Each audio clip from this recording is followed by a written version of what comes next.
I am wishing you so much creative free flow in these coming weeks, days, years. But especially now, I think there's so many people that I'm seeing swirling around the state of events internationally, locally. There's a lot of uncertainty with our political leader, and the liberation also begins within. Our liberation also is an internal state, and then we can allow more freedom for other people. If we are giving ourselves permission to be creative children, to express, to be free, then we have more energy to also give to others. We have more overflow of love to give to others, more joy to give to others, more capacity to extend that beyond ourselves. And I think that's so needed. So, in advance, I thank you for being that presence to other people.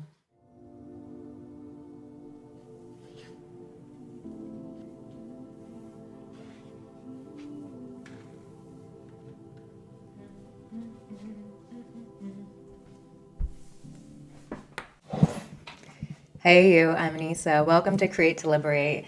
So, we're going to talk about using your creative energy, getting our life force energy through us. Oftentimes, we find ourselves swirling in our minds, stirring into ruminations, fantasizing about somebody, obsessing about situations of the past. These are indicators to us that we need to drop back into our bodies and tune into channeling that energy, life force energy through us through creative expression. As always, I share wisdom from my own lived experience, as I believe we're all each other's mirrors. We provide a mirror to each other to be able to see ourselves more clearly and ideally empower each other. If you enjoyed this video, amazing. Hit the like button, subscribe to this channel, and if you're listening on audio, give 5-star review. Your participation matters so much. Thank you so much for the support. Leave a smiley face, leave a little heart. All of it goes a long way. Without further ado, let's get into it. Firstly, how to identify that you have a creative block. Then we'll get into mindfulness practices to help support you unblocking and actually channeling that life force energy through you into things that are going to open hearts and minds and be part of your legacy in this lifetime. Well, oftentimes we find ourselves in cycles of overthinking and cycles of rumination and cycles of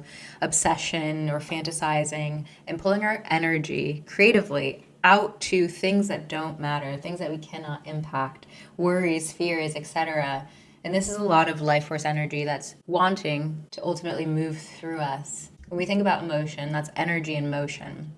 If that emotion is blocked within us, it shows up in unhealthy ways most often. And the ones of the mind are easier to deal with than ones that are within our body. It doesn't support the outer world, nor does it support our health and well-being. So last video, we talked about obsession with somebody. So definitely check out our previous video on that around when you catch yourself in fantasizing about a partner or somebody you just started dating and you don't know who they are. That's so much creative energy that's channeled towards creating a story around who they are, or inserting what you assume that their life is, what you assume your future will look like together, etc. Versus all that creative energy could actually be channeled towards storytelling, towards writing, towards singing, dancing. You choose your medium of creative expression, but ultimately, we are not encouraged enough in society to recognize these moments that are opportunities for us to use our creative energy powerfully. I'll briefly share a story about how this came up for me.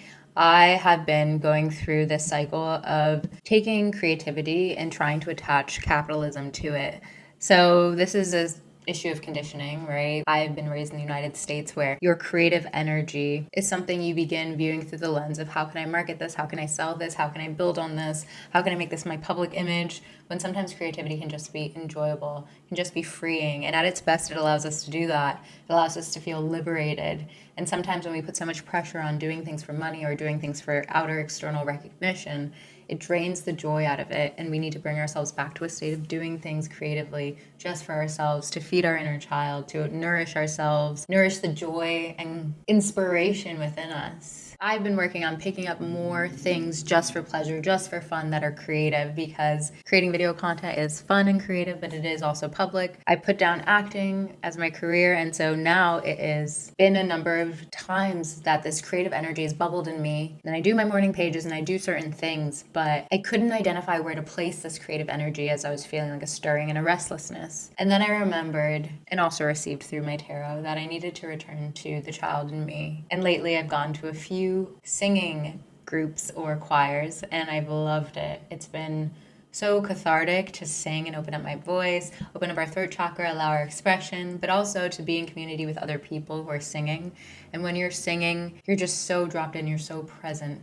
You're not thinking, you're really just in the process of release. and it's such a freeing experience. I went to an event over the weekend, and it was a resonance collective. If you're in LA, definitely check them out. And they're focused on healing through song. They have a bit of a grief oriented one that's around releasing sorrow through your voice. And then they have the Light Collective, which is focused on joy through our voice. And it was really cool to see this experience of first we came in and we were trying to like vocal tune to the leader, and then the leader instruct us to all laugh, become a chuckle bomb is what they called it, when the leader would start laughing, and then we were invited to join in, and it felt so unnatural at first for I think most of the group, but eventually everybody was laughing or smiling, and you could see how joy is so infectious. You could see how we just need to allow ourselves this expression of joy that lives within us internally, and sometimes we don't give ourselves permission to like let it free. And similarly with creativity, this creative energy is within you. And just by scratching it a little more and digging deeper, more comes out, more comes out. There's creative energy working to birth through you. And so I've been allowing myself more singing, more song, more singing around the house, not putting any energy behind it to be great at anything, but just enjoying how can I be a part of more choirs that are non-audition and pop up at singing events and just enjoy allowing that to be my creative, revitalizing, playful expression at this time. And you, even if you're an artist, there's opportunity for you to renew your creative expression medium, because we can get very attached to this is my lane, but that's not what creativity is. We all have different lanes of creativity that would bring us joy and would feed us back. And even if you claim a title of I am a fine artist or I'm a performance artist, etc., we need to still dabble in all the modes of expression to feel really opened up. There's something that each of them can provide us. So when it comes to unlocking creative potential and energy within us, my recommendation usually starts with the same. If you listen to these videos, you can predict what I'm going to say. I love The Artist's Way by Julia Cameron, the book.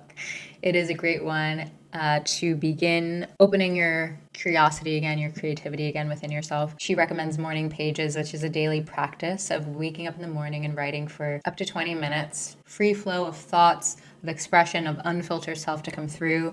I love to write about my dreams, and then I allow whatever else I need to take inventory on a subconscious level into pages and into writing. And then I pull tarot and I understand what's going on within my present moment, and then I also write about that, and I come back to my writing at the end of the day often and insert more context on what I've been going through and things that have been arising for me. I think it's so underrated for us to just express through writing. Then I would pair that with meditation, because we won't notice that we're spiraling in circles of thought, that our pacing of thought is so fast, without taking time to be the observer of our thinking, to be the observer of our minds, and really understand what is going on in there. And by being the observer and letting thoughts pass and being present through mindfulness practices, then we can be more of a noticing force. And as the witness, we get to be more creative, because there's this level of non-attachment to the outcome. There's so many more creative avenues when you are mindfully moving through the world, because you're not operating from reactivity, you're not entertaining every single thought that comes up, you're not getting stuck in the spiral of loops so much in thinking. You're allowing yourself new avenues of thinking, which is powerful. And then I would throw in a visualization meditation, because this morning when I was trying to come up with what creatively I wanted to enjoy, I had to think about moments in my life where I felt the most expansive version of self. And I often think about when I was a musical theater kid, when I was young, and that involved singing and dancing and being in community hugely, and sharing intimacy with people, acting, and storytelling. It was a combination of pretty much all the things I love in one go, but I pieced it out. Okay, I'm going to focus on singing. Singing I can take playfully. Singing I've never had a strong attachment to. I have one song on Spotify. If you check it out, let me know in the comments. Reaching for the things that we don't have our ego attached to, and we can kind of understand which things are a little bit more egoic interests of ours and which things are more pure. I've talked specifically so many times around creativity and mindfulness and the beautiful importance and pairing of them. But I also want to come back to this topic because people are feeling a lot of heaviness, a lot of sorrow, especially with the conflict in Iran/US/Israel at this time. And that's stirred a lot of fear for folks. And if you are one of those folks, then it's natural to have that as a reaction to uncertainty. And you're also so empowered in this lifetime to move beyond that reactive state into an empowered place of making choices that support your well-being and support the well-being of other people. And creativity is a form of liberation. When you think of all revolutions, there was a richness that came from the artist, from the dance, from the singing that created momentum, sustained joy, sustained upliftment through crisis, through human disaster. If you're thinking about what can I do in the world, this is a powerful time to use your creativity to apply it to something that's been hitting your heart. Maybe that'll involve writing, dancing, singing, acting. Who knows what it is for you? But I'd be so curious, what do you turn to when you want to say something in a creative way? I always wished I was a stronger cartoonist personally. I would love to see more of a joyful movement of liberation during this time, and I think you have a key part to play in it. The rumination that we go through in our mind, fear, worry, anxiety, that is also energy. And if we just let it stay in our mind swirling, if we don't actually somatically integrate it into our bodies and say, I'm going to use you, then we can feel defeated, we can feel depleted way more easily. So when I find myself ruminating, usually my go-to is start writing immediately and getting these thoughts out, and then examine those thoughts, and then getting into my body. I'll usually take a walk, I'll do some dancing, I'll do some things that somatically connect me to my body. And if you have a movement practice that you love, then go for that. Recognizing I've never really talked about dynamic meditations, but Osho developed dynamic meditations, and I highly recommend those. You can find tutorials for them on YouTube. As he is a controversial figure in history, I have hesitancy to highlight his work so much, but it's been so therapeutic in my life and something I highly recommend participating in. So somatically moving and releasing energy that might be stuck in our body, shaking, dancing, running, playing a sport that you love, and maybe even just mindfully, gently walking.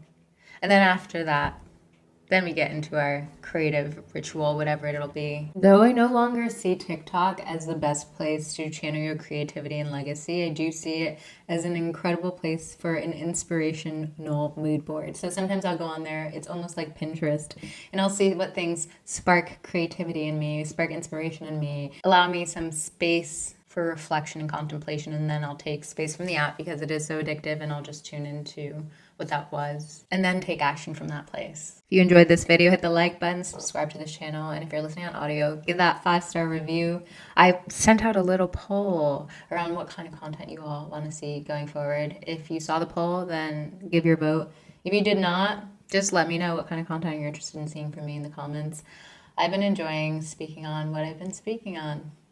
Mindfulness, meditations, healthy love, inner power. You tell me. I'm sending you so much love in the days ahead, and I appreciate you being here.